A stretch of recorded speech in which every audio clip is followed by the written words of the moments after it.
the results of the November 2023 elections will mean for Republicans and Democrats' governors' races in Kentucky, Louisiana, and Mississippi, Virginia legislative races, and key referendums in Ohio could be a 2024 barometer. Voters across the country head to the polls on Tuesday in off-year elections for statewide and local races in what may political pundits view as an appetizer ahead of the 2024 showdowns for president and Congress.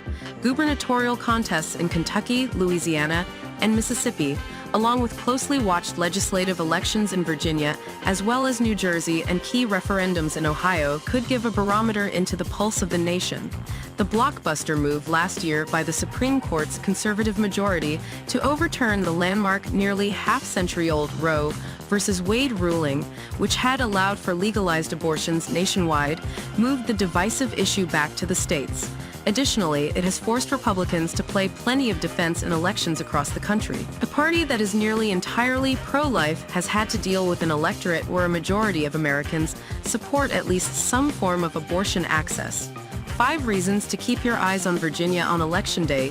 2023 national and state Democrats have made abortion a crucial centerpiece in their push to get out the vote in the battle for Virginia's state House and Senate.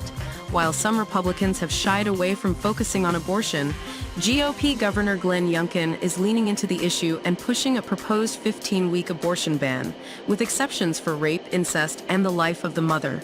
"I just wanted us to be very clear about what we were going to do," he told Fox News Digital last week. In Ohio, a proposed constitutional amendment that would establish abortion protections in the Buckeye State are on the ballot. In Kentucky, Democratic Governor Andy Beshear is running for a second term in office. He is being challenged by Republican Attorney General Daniel Cameron. GOP Mississippi Governor Tate Reeves is also seeking a second term as he faces off against Democratic challenger Brandon Presley, a public service commissioner and a second cousin to the late rock and roll legend Elvis Presley. The results should tell if Democrats can successfully keep their distance from President Biden in order to win in red-leaning states. And both parties will be looking closely at the results in Virginia's northern suburbs of Washington, D.C., and around Richmond for any signs that Republicans are able to make inroads once again with suburban voters, and especially women, who fled the GOP in recent election cycles.